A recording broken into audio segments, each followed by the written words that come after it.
বন্ধুরা, আল্লাহ পাক নিজে আমার নবীর প্রতি দুরূদ পাঠ করে, সুবহানাল্লাহ। আর ফেরেশতারা তারাও কিন্তু বাদ নেই, তারাও আমার নবীর প্রতি দুরূদ পাঠ করতে থাকে।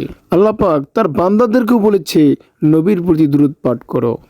একবার ভাবুন বন্ধুরা, আমাদের নবী কত মর্যাদাপূর্ণ নবী, যে নবীর দুরূদ আল্লাহ পাক নিজে পড়ে, যে নবীর দুরূদ ফেরেশতারা পড়ে, আর আমরা মানুষ হয়ে সেই নবীর দুরূদ পড়তে কত অবহেলা করি। অথচ আমাদের নবী সারাটা জীবন উম্মতি উম্মতি বলে কেঁদে গেছে।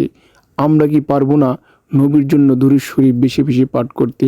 আসুন বন্ধুরা, সবাই মিলে বেশি বেশি নবীর প্রতি দুরূদ পাঠ করি। বন্ধুরা, আল্লাহ পাক নিজে আমার নবীর প্রতি দুরূদ পাঠ করে, সুবহানাল্লাহ। আর ফেরেশতারা তারাও কিন্তু বাদ নেই, তারাও আমার নবীর প্রতি দুরূদ পাঠ করতে থাকে। আল্লাহ পাক তার বান্দাদেরকেও বলেছে নবীর প্রতি দুরূদ পাঠ করো। একবার ভাবুন বন্ধুরা, আমাদের নবী কত মর্যাদাপূর্ণ নবী, যে নবীর দুরূদ আল্লাহ পাক নিজে পড়ে, যে নবীর দুরূদ ফেরেশতারা পড়ে, আর আমরা মানুষ হয়ে সেই নবীর দুরূদ পড়তে কত অবহেলা করি। অথচ আমাদের নবী সারাটা জীবন উম্মতি উম্মতি বলে কেঁদে গেছে। আমরা কি পারবো না নবীর জন্য দুরূদ শরীফ বেশি বেশি পাঠ করতে? আসুন বন্ধুরা, সবাই মিলে বেশি বেশি নবীর প্রতি দুরূদ পাঠ করি।